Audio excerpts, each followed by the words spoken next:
कहानी की शुरुआत में रेबेका नाम करके एक छोटी सी लड़की को दिखाया जाता है। एक आवाज को सुन करके अचानक उसकी आंख खुल जाती है और वो खिड़की के पास जा करके खड़ी हो जाती है। वो देखती है कि उसका जो खिलौना था बोट वो पूल में पड़ा हुआ था। अब वो अपने खिलौने को पूल से बाहर निकालने के लिए उसके पास जाती है। वो अपने खिलौने को जब पूल से बाहर निकाल रही थी तो उसी समय वो गलती से पूल में गिर जाती है। उसे ऐसा लगता है कि उसकी माँ बाहर उसे पुकार रही है, इसलिए वो ऊपर आ जाती है। लेकिन ऊपर आने के बाद उसे मालूम चलता है कि यहाँ पर तो कोई नहीं है, उसका शायद ये कोई वहम था। उसी समय पुल में जो लाइट लगा हुआ था वो बंद चालू होने लगता है, जिससे वो बहुत डर जाती है। वो जैसे ही पुल के बाहर निकलने वाले थे तभी उसका जो बोट था वो फिर से पानी के ऊपर आ जाता है। अब वो दोबारा जैसे ही अपने बोट को लेने के लिए जाती है तभी वो पानी में डूबने लगती है। वो अपने आप ही पानी में नहीं डूब रही थी बल्कि उसे पानी के अंदर कोई खींच रहा था। कुछ समय के बाद रेबेका पुल में से गायब हो जाती है और पूरा पानी बिल्कुल शांत हो जाता है। अब ये हादसा हुए बहुत दिन हो चुका था। सीन कट करके हमें एक फैमिली वालों को दिखाया जाता है जो एक अच्छे घर को ढूंढ रहे थे। एक औरत थी जो इन लोगों को घर दिखा रही थी,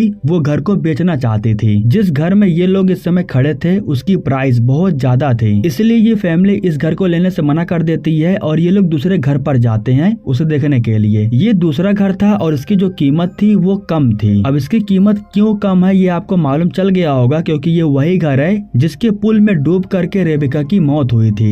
अब इस फैमिली को ये घर पसंद आ जाता है, इसलिए रे और ऐना इस घर को लेने के लिए तैयार हो जाते हैं। इस समय रे पुल के पास था और वो बोल निकाल रहा था, लेकिन तभी वो पुल में गिर जाता है। किसी वजह से उसका पैर काम करना बंद कर चुका है, इसलिए वो पानी में तैर भी नहीं पाता है। बड़ी मुश्किलों से वो कोशिश करता है और वो पुल से बाहर आ पाता है। उसके बीवी बच्चे फौरन उसके पास आ जाते हैं उसकी हेल्प करने के लिए। इसके बाद ऐना अपने पति रे को हॉस्पिटल लेकर के जाती है उसका चेकअप करवाने के लिए। दरअसल उसके पैर का चेकअप करवाया जा रहा था कि आखिर वो कब ठीक हो पाएगा और फुटबॉल की ट्रेनिंग कब वो शुरू कर सकता है। वो एक फुटबॉल प्लेयर है और खेल के दौरान उसके पैर का एक्सीडेंट हो चुका है। जो ऐना थी वो रे से कहती है कि हमें वो घर पसंद आ गया है, हमें उसी घर में रहना चाहिए। रे उसकी बात मान लेता है और इसके बाद ये लोग सारा सामान अपने नए घर में शिफ्ट करने लगते हैं। घर की पूरी सफाई हो जाने के बाद ये लोग पूल की भी सफाई करते हैं, क्योंकि फैमिली के सभी मेंबर को पूल बहुत ज्यादा पसंद था। यहाँ पर रे पूल के पाइप में हाथ डाल करके उसे साफ कर रहा था, लेकिन तभी अचानक से उसके हाथ में गहरी चोट लग जाती है और उस पाइप के अंदर जितना भी गंदा पानी था वो अचानक से बाहर आने लगता है। ये लोग पूल की सफाई खुद से नहीं कर पाते हैं, इसलिए कुछ आदमियों को यहाँ पर बुलाते हैं। दरअसल ये लोग पूल की सफाई करने का काम करते थे और लगभग सिर्फ एक ही हफ्तों में पूल की पूरी तरीके से सफाई भी कर देते हैं। पूल की सफाई हो जाने के बाद उसमें साफ पानी भर दिया जाता है और अब ये यूज करने लायक हो जाता है। पूरा परिवार मिल करके एक साथ पूल के अंदर नहाता भी है। रे कहता है कि हम सभी लोग इस घर में बहुत खुश हैं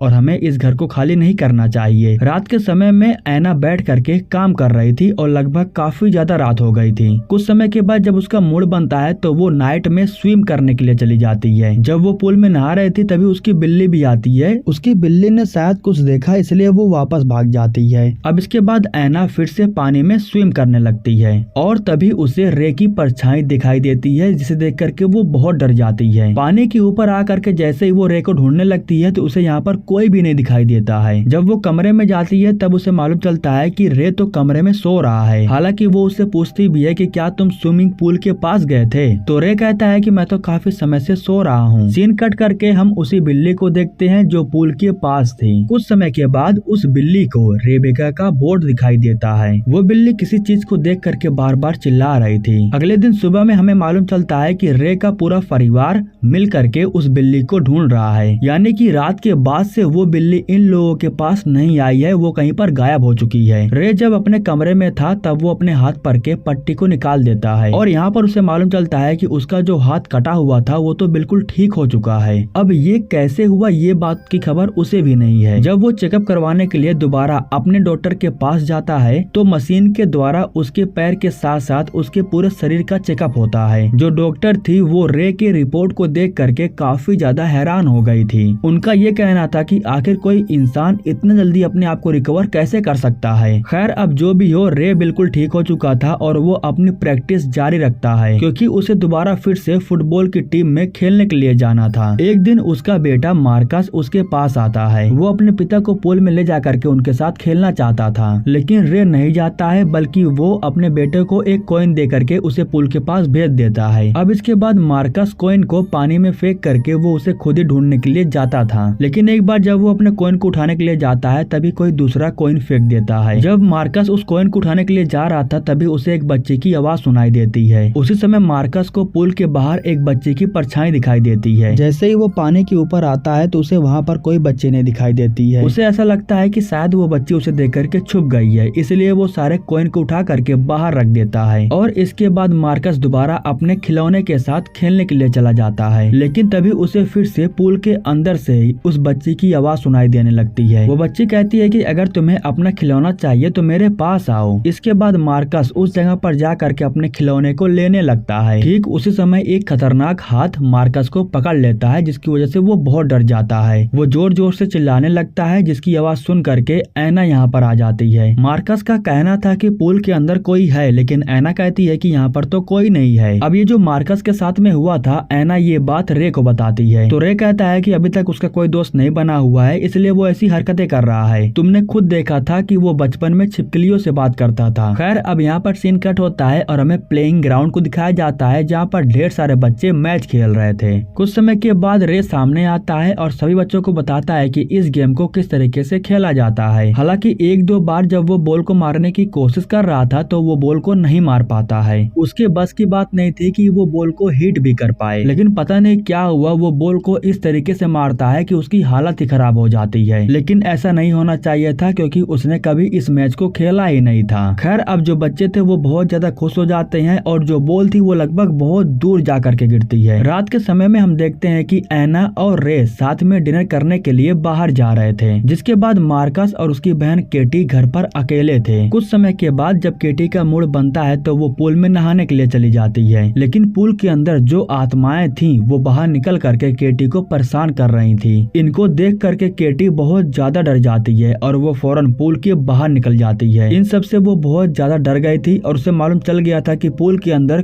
कोई अजीब शक्ति जरूर है। अगले दिन हम देखते हैं कि रे ने अपने घर पर एक पूल पार्टी रखी है। दरअसल इस पार्टी में आसपास जितने भी लोग थे वे सभी लोग यहाँ पर आने वाले थे। यह करने से इनकी जो बातचीत थी पड़ोसियों से ज्यादा बढ़ जाती और हो सकता था कि मार्कस और केटी के कुछ दोस्त भी बन जाएं। यहाँ पर हम देखते हैं कि जो रे था वो अपने ऊपर एक बच्चे को बैठा करके एक गेम खेल रहा था। दूसरी तरफ मार्कस था जो उस बच्चे को पीछे ढकेल देता है। पीछे ढकेलने की वजह से जो रे था वो गहरे पानी की तरफ चला जाता है। उसी समय पूल के पाइप में से कुछ अजीब चीज बाहर निकलती है और वो रे के शरीर के अंदर चली जाती है। दरअसल वो एक आत्मा थी जो अब रे को अपने वश में कर चुकी है। रे उस लड़के को डुबा करके मारने ही वाला था, लेकिन कुछ लोग आ करके उस लड़के को बचा लेते हैं। कुछ समय के बाद रे को भी बाहर निकाला जाता है तो वो बेहोशी की हालत में था, लेकिन कुछ समय के बाद उसे भी होश आ जाता है। जो कुछ भी हुआ वो ठीक नहीं हुआ। ये लोग पड़ोसियों के साथ में अपनी बातचीत आगे बढ़ाना चाहते थे, लेकिन ये हादसा हो जाने के बाद पड़ोसियों के साथ में इनका सब कुछ बंद हो जाता है। हालांकि उस लड़के के माता पिता इनके ऊपर केस करने वाले थे, लेकिन केस नहीं करते हैं। ऐना को मालूम चल गया था कि पूरी मुसीबत की जड़ वो पूल है, इसलिए वो घर को खाली करके यहाँ से जा रही थी। रे भी राजी हो गया था और वो भी अपनी फैमिली को लेकर के यहाँ से जाने वाला था, लेकिन तभी अचानक से उसकी हालत बहुत ज्यादा खराब हो जाती है। वो बहुत ही अजीब तरीके से बर्ताव करने लगता है, इसलिए ऐना उसे उठा करके लेकर के आती है और दोबारा घर के अंदर सुला देती है। अगले दिन सुबह में ऐना उस औरत के पास कॉल करती है जिसने घर को इन लोगों को बेचा है। वो उस औरत से इस घर के राज के बारे में पूछती है। काफी ज्यादा रिक्वेस्ट करने के बाद रेबिका की सच्चाई वो ऐना को बताती है। इसके बारे में जब वो रिसर्च करती है तब उसे मालूम चलता है कि पूल के अंदर सिर्फ रेबिका ही नहीं बल्कि बहुत से लोगों की मौत हो गई है। बहुत से फैमिलियों के लोग उस पुल के अंदर गायब हो चुके हैं। अब इस सच्चाई के जड़ तक पहुँचने के लिए जो ऐना थी वो जून के घर पर जाती है। जून रेबिका की माँ थी और उसे अच्छे से पता है कि उस रात रेबिका के साथ में क्या हुआ था।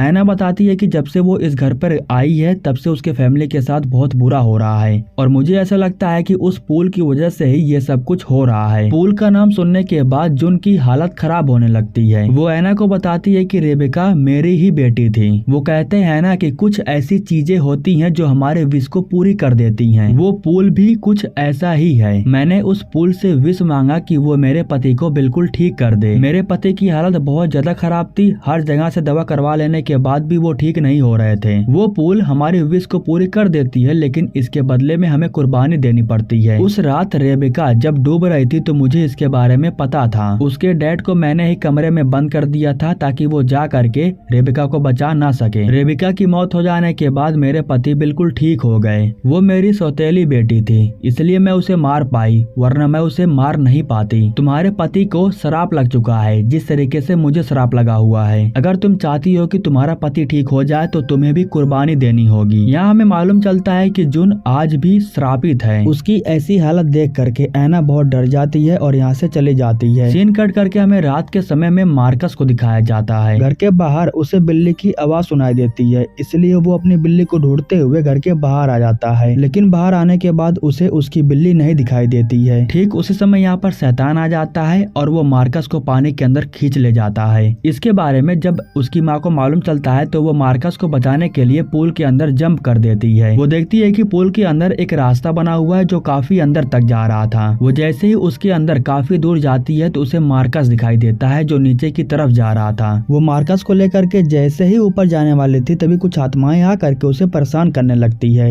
यहाँ पर रेबेका की भी आत्मा आती है, लेकिन वो ऐना को नुकसान नहीं पहुँचाती है, बल्कि वो ऐना को रास्ता दिखाती है पुल से बाहर निकलने का। इस तरीके से ऐना को रास्ता मिल जाता है और वो मार्कस को लेकर के पुल के बाहर आ जाती है। लेकिन अभी तक मार्कस को होश नहीं आया था और तभी यहीं पर रे आ जाता है। रे के ऊपर इस समय भूत सवार था। वो ऐना को पहचान नहीं रहा था। वो उसके गले को दबा करके उसे मारने ही वाला था, लेकिन तभी यहीं पर पीछे से केटी आ जाती है जो अपने पिता को मारती है और उन्हें होश में लाने के लिए उनके ऊपर कई बार वार करती है। कुछ समय के बाद अचानक से रे के मुंह में से बहुत ही अजीब चीज बाहर निकलने लगती है। अब जैसे ही वो चीज बाहर निकल जाती है तो कुछ समय के बाद जो रे था वो बिल्कुल ठीक हो जाता है। लेकिन उसी समय रे देखता है कि पानी के अंदर से जो आत्मा थी वो धीरे धीरे करके बाहर आ रही थी। इससे रे को ये मालूम चल जाता है कि वो जो आत्माएं हैं वो कुर्बानी चाहती है। इसी वजह से वो अपने बेटे मार्कस को बचाने के लिए अपनी कुर्बानी देने के लिए तैयार हो जाता है। वो पुल के अंदर जाता है और अपनी कुर्बानी दे देता है ताकि मार्कस जिंदा रहे। इसके बाद जब रे अपनी कुर्बानी दे देता है तो मार्कस के शरीर में जो आत्मा थी वो बाहर आ जाती है और कुछ समय के बाद मार्कस पूरी तरीके से बिल्कुल ठीक हो जाता है। लेकिन इसके बाद ये लोग रे को बहुत ज्यादा मिस कर रहे थे। अगले दिन सुबह में ऐना कहती है कि हमें इस घर को बेच करके कहीं और शिफ्ट हो जाना चाहिए। तो केटी कहती है कि अगर हम इस घर को बेच देंगे तो उस परिवार के साथ भी वही होगा जो हमारे साथ हुआ। अब किसी और परिवार के साथ ये हादसा ना हो, इसलिए ये लोग पुल को तोड़ने का फैसला कर लेते हैं। इसके बाद ये लोग पुल को तोड़ देते हैं और इसी के साथ ये कहानी यहीं पर समाप्त हो जाती है। दोस्तों, हमारे YouTube चैनल को सब्सक्राइब करने के लिए आप लोगों का दिल से शुक्रिया।